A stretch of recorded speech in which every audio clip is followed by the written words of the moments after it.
Olá, alunos, tudo bem com vocês? Professor Vinícius aqui. Na aula de hoje, a gente vai falar um pouquinho sobre o sistema excretor, né? Dando continuidade, então, às aulas que a professora Camila estava trabalhando com vocês, né? Vou substituir ela nesse período aí de afastamento dela. E espero que seja um período de conhecimento, tanto para mim quanto para vocês, tá? Espero que gostem da minha aula. E então, vamos lá para a nossa aula para aprender um pouquinho mais nesse período aí de quarentena, né?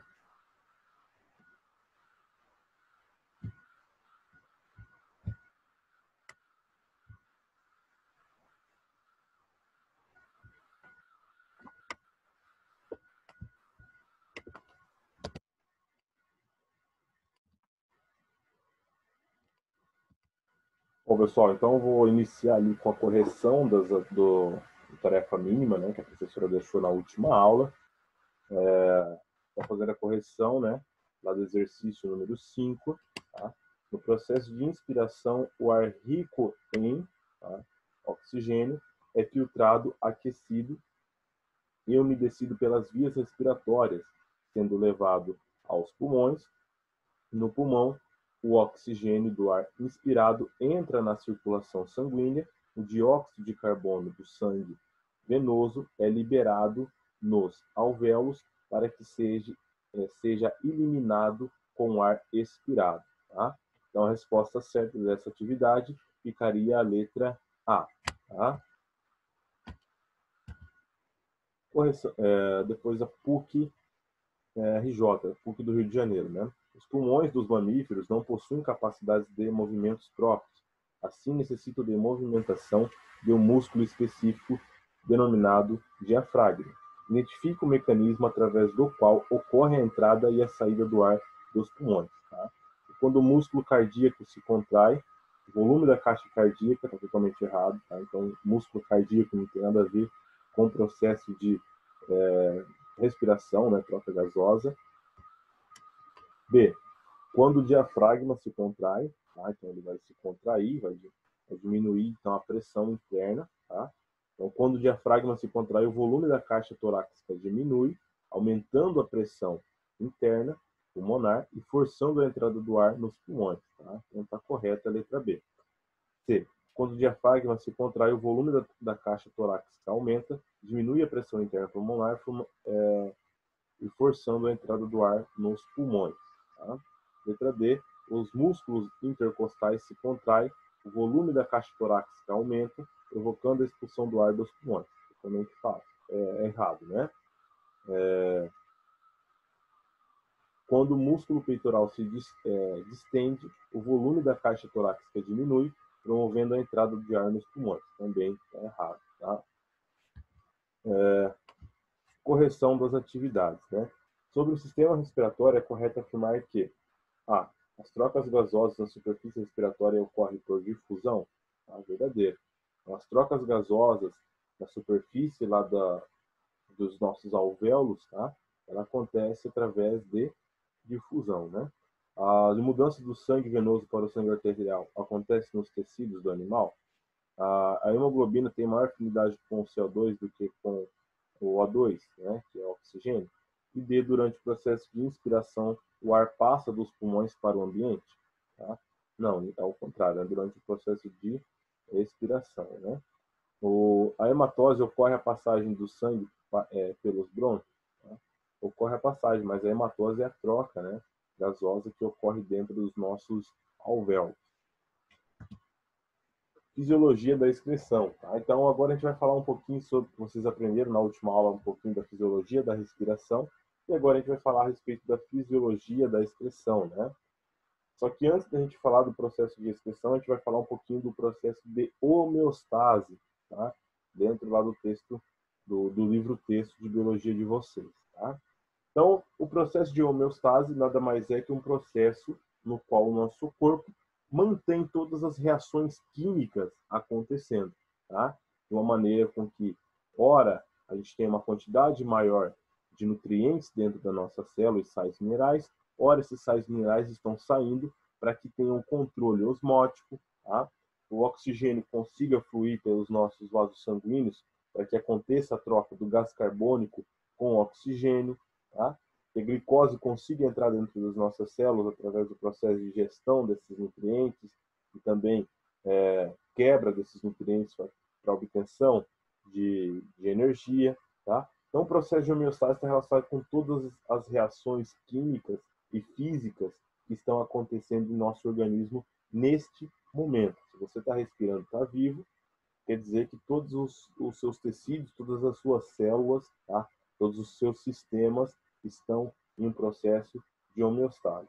Tá? Então, no século XIX, o fisiólogo francês Claude Bernard percebeu que o corpo dos animais tendia a manter um equilíbrio, uma constância do meio interno. Mais tarde, já no século XX, o fisiólogo americano Weber Cannon redefiniu essas ideias e cunhou o termo homeostase para designar esse equilíbrio, que, quando perturbado, tende a se restabilizar. Um exemplo é quando a gente ingere uma quantidade muito grande de sal. Tá? O que acontece com o nosso sangue? Pessoas que têm hipertensão, tá? E até pessoas que não têm hipertensão, começam a ter um aumento da pressão sanguínea. Por que isso? Porque a tendência do nosso organismo é tentar regular isso de uma maneira muito rápida. Tá? Então, se eu tenho uma quantidade muito grande de sal, esse sal ele tem uma afinidade muito grande com a água, ele é hidrofílico. E ele começa a puxar a água das nossas células, fazendo com que aumente a nossa pressão arterial, né? Um outro exemplo é quando o nosso organismo está em muito contato com a água e começa a fazer rugas nas pontas dos dedos. Por quê? É um processo fisiológico, tá? Toda vez que a gente fica em contato muito tempo com a água, tá? O nosso corpo ter esse tipo de homeostase, tá?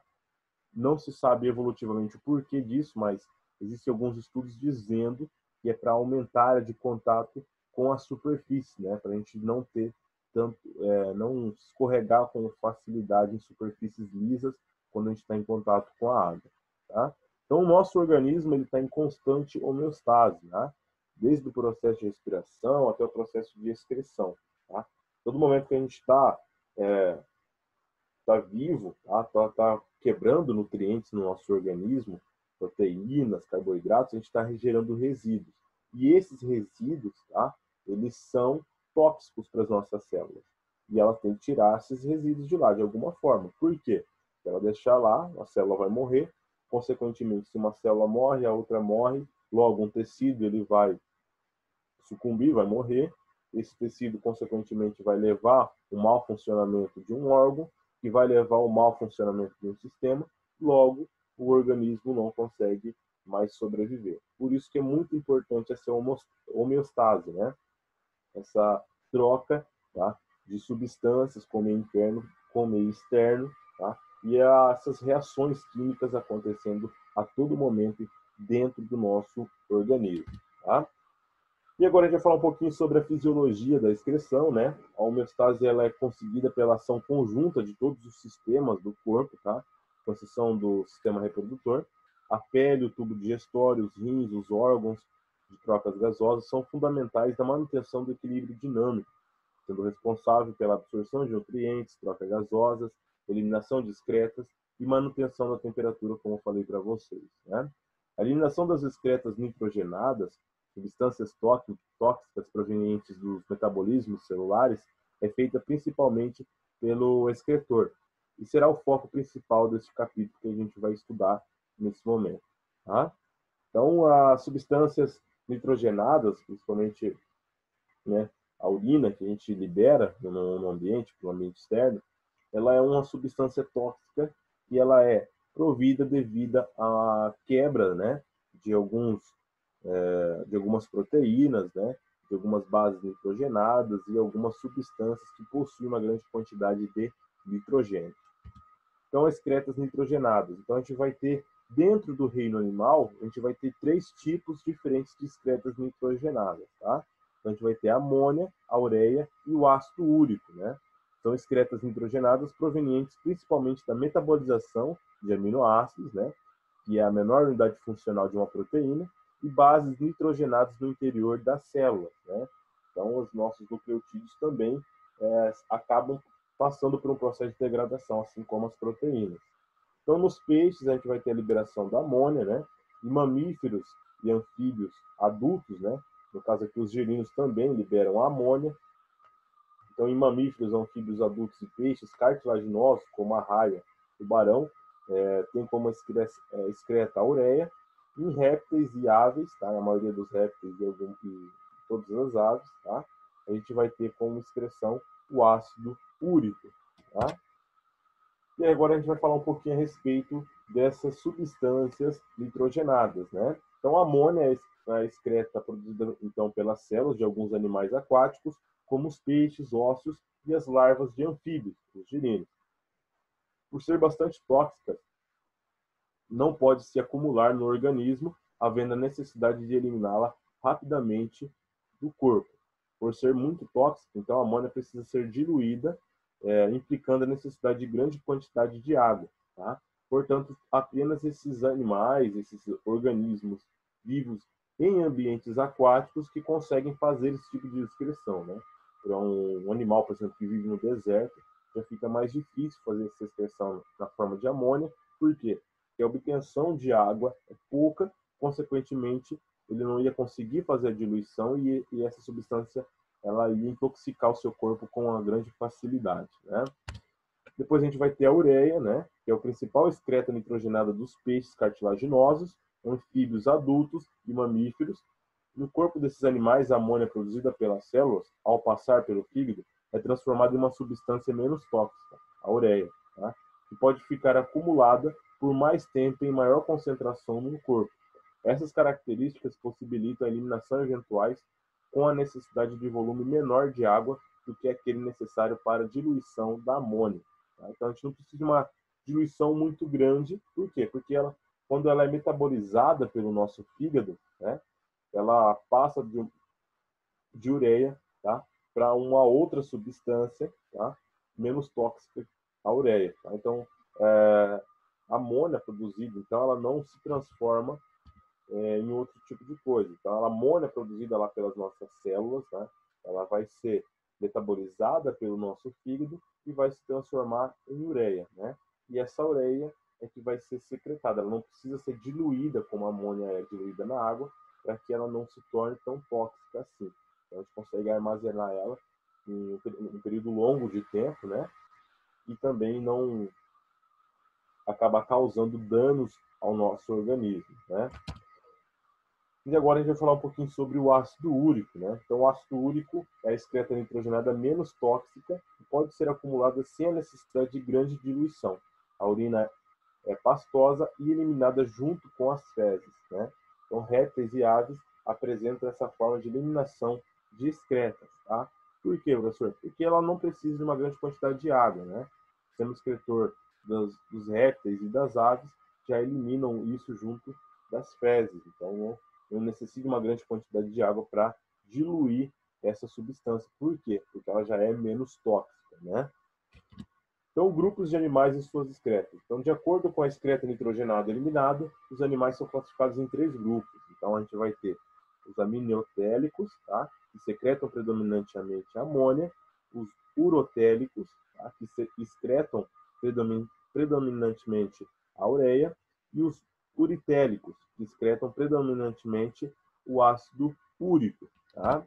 Então, estruturas excretoras, né? Então, alguns animais, como os poríferos e cnidários, eliminam suas excretas para o meio externo diretamente por difusão, né? Em contato direto com suas células, com a água, eles já fazem essa excreta. Os demais seres vivos apresentam estruturas mais complexas para realizar, então, essa eliminação de suas excretas, como vamos ver a seguir, né? Então, a gente vai ter várias estruturas, entre elas esses vacúolos pulsáteis, né? Que a gente encontra em organismos unicelulares e, mais especificamente, dentro dos protozoários. Por quê, professor? Geralmente, esses vacúolos pulsáteis, tá? É encontrado em protozoários de água doce, porque a concentração do meio interno desses protozoários, tá? Em relação ao meio externo, ela é maior, tá? de íons e substâncias que são hidrofílicas. Então, ela vai fazer a atração dessa água para dentro indivíduos, tá? Portanto, a todo momento tem água entrando dentro desses organismos. E ele tem que ter algum tipo de mecanismo para conseguir tirar essa água. Por quê? Porque ela, a qualquer momento ele podia estourar, explodir essa membrana plasmática dele e ele vir a, a morrer, a não ter mais a sua homeostase constante dentro do seu citoplasma, né? Então, uma das estruturas, né, que fazem esse tipo de regulação da quantidade de água que entra e sai desses organismos são os vacúolos pulsáteis, né? Então, os vacúolos pulsáteis ou contráteis são típicos dos protozoários de água doce, estando ausentes nos protozoários marinhos, né? Os protozoários de água doce são hipertônicos em relação ao ambiente onde vivem, portanto, ganham água do ambiente permanentemente. Os vacúolos pulsáteis recolhem os excessos de água do citoplasma das células e bombeiam ativamente para o meio externo, evitando assim o rompimento das células. Tá? Então, como o meio interno ele é mais concentrado do que o meio externo, ele vai atrair uma quantidade maior de água. Tá? Então, como ele vive no ambiente aquático, tá? Essa água está em constante entrada dentro desses animais. E esse processo, e essa estrutura chamada vacúolo pulsátil, ela auxilia, tá? A retirar esse excesso de água para que esses animais não acabem explodindo, né? Não acabem se rompendo devido à quantidade de água muito grande no seu interior. Tá? Depois a gente vai ter agora as células flama, né, como uma estrutura também para excreção de substâncias, né, tóxicas que estão dentro do interior de alguns seres vivos. Né? Então, parte das excretas nitrogenadas dos plateumintes é eliminadas pela superfície corporal, através do processo de difusão. Né? A outra parte é excretada pelas células flama, as quais forçam a saída de excretas do corpo do animal por meio de movimentos dos cílios no interior dessas estruturas. Então, no interior dessas estruturas, a gente vai ter cílios, tá? Dessas células, e essas células vão fazendo com que essas excretas saiam, tá? do organismo desses plateumintes, tá? Através dessas estruturas, né? Depois a gente vai ter os nefrídeos, né? Então, os nefrídeos são estruturas típicas de anelídeos, né, e moluscos, também conhecidos por metanefrídeos. São formados por um tubo aberto nas duas extremidades. O nefrostoma é uma extremidade que apresenta cílios, os quais movimentam os líquidos celomáticos e encaminham para o interior do tubo até a outra abertura do nefrosporo. Tá? Então, a gente vai ter aqui essa estrutura, tá? O nefrodiosporo, tá? Esse nefrodiosporo, ele é que vai fazer a excreção dessas substâncias nitrogenadas que a gente vai encontrar nesses anelídeos, tá? Então, o sistema circulatório lá das minhocas, tá?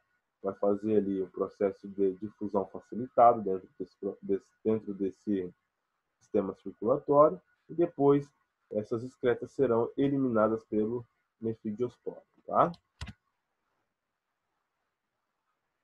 Túbulos de Malpighi, glândulas verdes e glândulas coxais, né? Então, os túbulos de Malpighi são estruturas excretoras dos insetos, heliápodes e algumas aranhas, tá?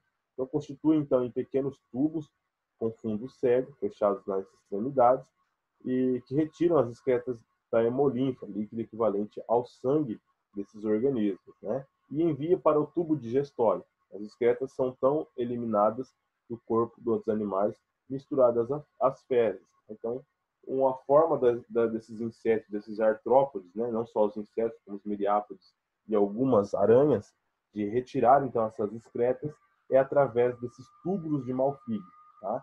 E depois dessas excretas elas são destinadas até o tubo digestório, aonde são eliminadas juntamente das fezes, né? Depois a gente vai ter as glândulas coxais, né? As glândulas coxais são estruturas típicas das aranhas, né? Então a estrutura e o funcionamento delas são muito semelhantes às glândulas verdes dos crustáceos, né? A principal diferença é que o orifício excretor está situado ao lado das coxas da perna de suas pernas. Então, do lado das pernas a gente vai ter essa glândula, tá? Que que vai fazer a excreção dessas substâncias nitrogenadas, tá? Então, fica aqui na região do abdômen desse animal, tá? Rins, né? Então, os principais órgãos do sistema excretor dos vertebrados são os rins. Nele há milhares de unidades filtradoras de sangue, chamadas de néfron, tá? Então, cada néfron recolhe as excretas e as substâncias que podem estar em excesso no sangue, como água e sais e alguns sais, para eliminá-los através da urina. Maiores detalhes em ação dos néfrons serão vistos diante nesse capítulo. Então, a gente vai estudar daqui a pouquinho a respeito desses néfrons, né? Como que funciona todo esse processo de excreção dentro do nosso sistema excretor dos mamíferos, né? Não só dos humanos, mas também dos mamíferos.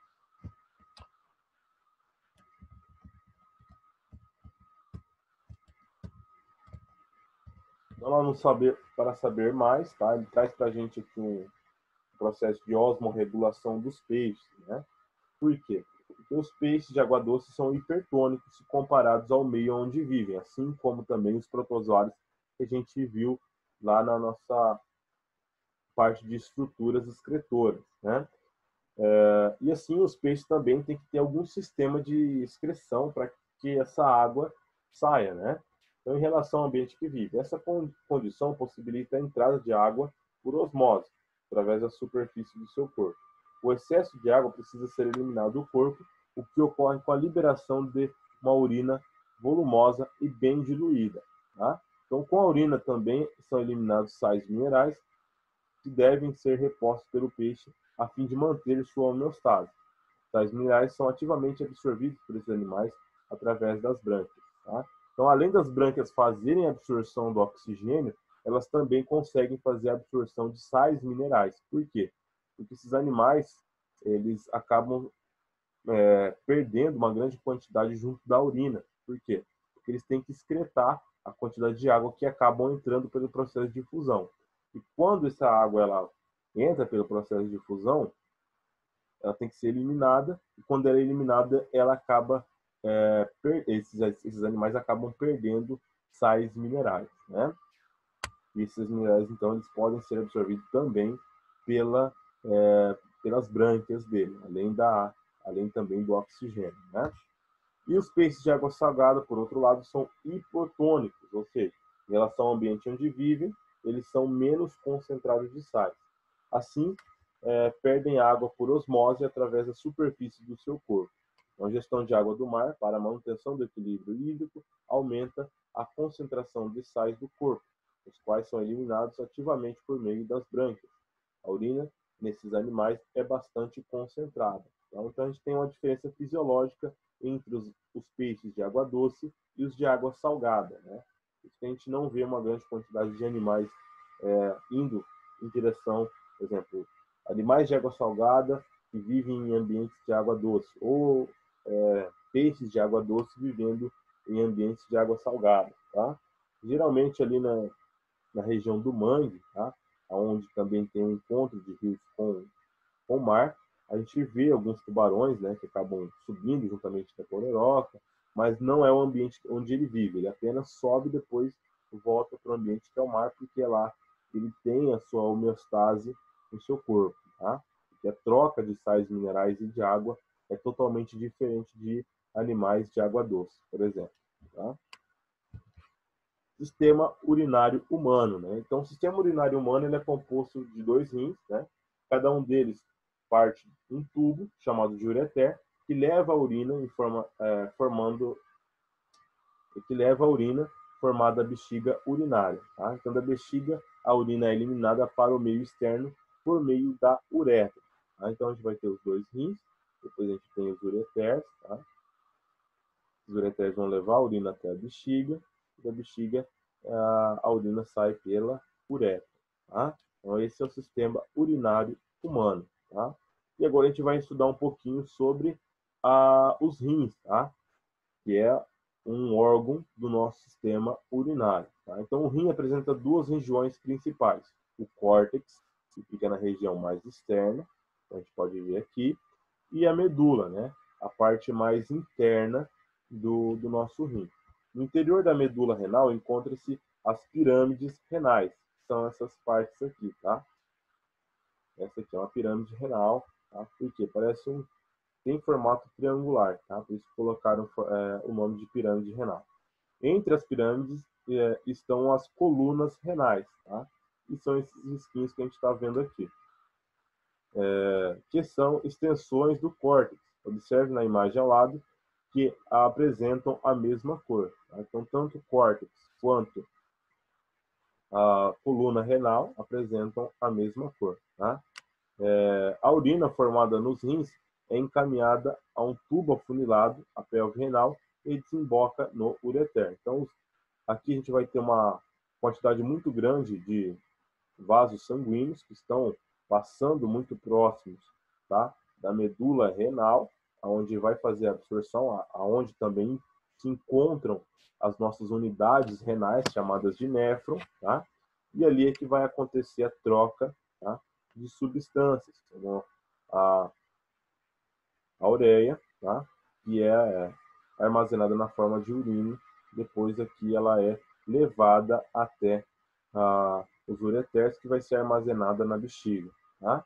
Mas isso a gente vai ver nesse slide, tá? Então, néfron, unidade filtradora do rim, como a gente já falou, né? Então, os néfrons é que filtram o sangue, retirando o excesso de sais, de água e excretas, tá? Então, aqui a gente vai ter o nosso sistema circulatório, né? Contendo artérias e vênulas, tá? Então, a gente vai ter o sistema, tem uma artéria renal e uma veia renal, tá? Então, lá entra a artéria e sai veia, tá? E ali nesse sistema de capilares, a gente vai ter os néfrons se ligando a essas redes, tá, de vários vasos sanguíneos. Quando eles se ligam, tocam ali, a gente vai ter a troca desses sais minerais, dessa água e dessas excretas que vão ser liberados, tá, dentro desses néfrons. Tá? A gente vai observar agora aqui. Tá?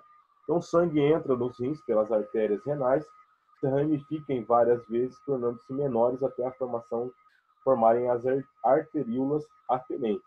Se ramificam, formando os capilares, envolvendo os glomérulos.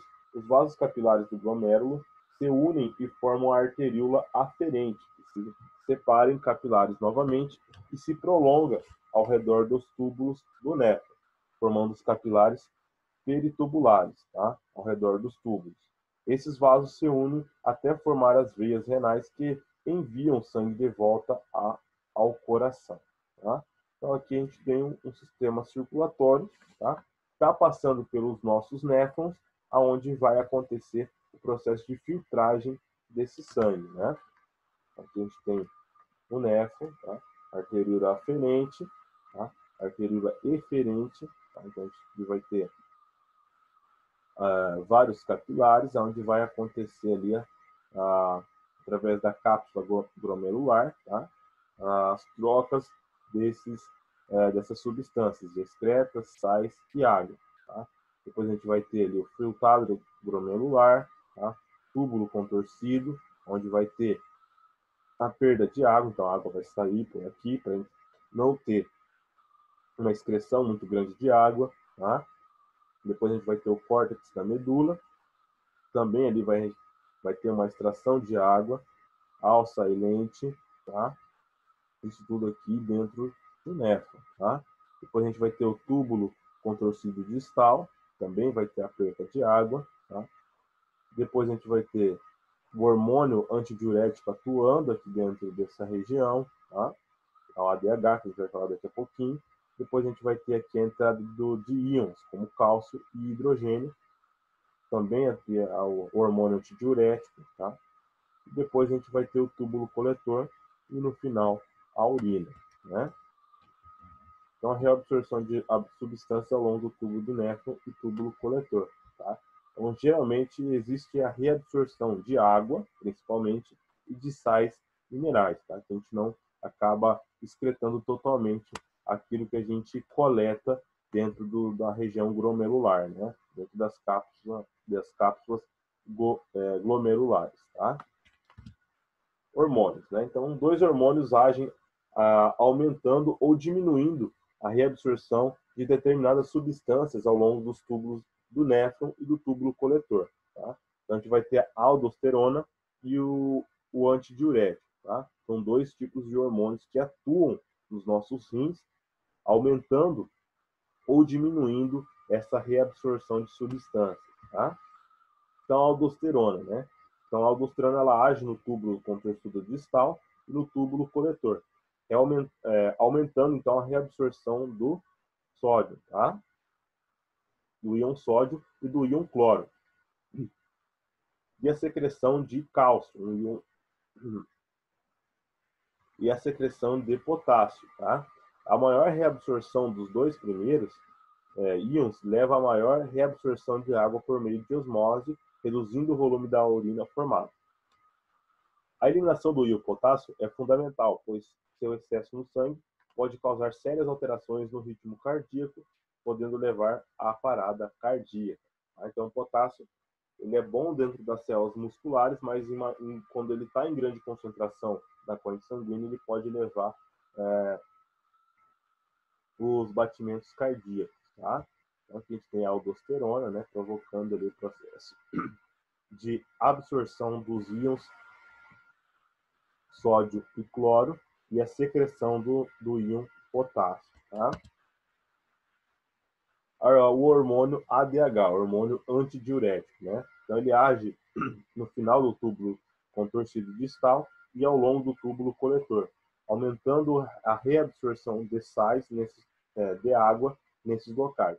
Na ausência desse hormônio, a permeabilidade desses tubos à água é baixa. Tá? O ADH é liberado quando diminui a proporção de água no sangue ou quando ocorre a redução de volume sanguíneo em quadros hemorrágicos ou de desidratação sob a ação desse hormônio. O corpo produz e libera um volume de urina menor, economizando água em um dia. O volume normal de urina produzido por um adulto fica em 1 litro a 2 litros. Na presença do ADH, o volume produzido cai para 400 ml a 500 ml. Tá? Então, esse hormônio ele é fundamental para a reabsorção de água. Tá? Fundamental também para a manutenção dessa quantidade de água dentro do nosso corpo. Por exemplo, durante um processo de estresse hídrico, onde eu tomo pouca água. Tá? Então, esse hormônio, com certeza, vai ser mais excretado pelo meu corpo para, quando eu for fazer processo de filtragem de meu sangue dentro dos meus rins, tá? E principalmente lá nos néfrons, eu não excrete tanta água. Então, eu vou conseguir reter uma maior quantidade de água devido à excreção desse hormônio, que é o ADH. Tá? E esse hormônio ele é produzido lá dentro do hipotálamo, tá? Lá perto do nosso encéfalo. Bom, pessoal, e agora a gente vai para os exercícios, tá? Do em classe. Número 1, né? Da UPF do Rio Grande do Sul. No sistema urinário do corpo humano são, tá, os rins que realizam a filtração do sangue. O processo de eliminação da urina acontece em 2 etapas. Primeira etapa, a urina trazida pelos ureteres acumula-se na bexiga, depois ocorre a micção, que é eliminada através da uretra. Tá? Então, resposta certa, letra E. PUC de São Paulo. Terminado o percurso pelo néfron, o filtrado glomerular é agora denominada urina, que em uma pessoa saudável deverá conter, entre outros componentes. Então, água, ureia, proteína e sais. B, água, ácido úrico, proteína e sais. Ou letra C, água, ureia, amônia e sais. Tá? Então, a resposta certa, letra C, né?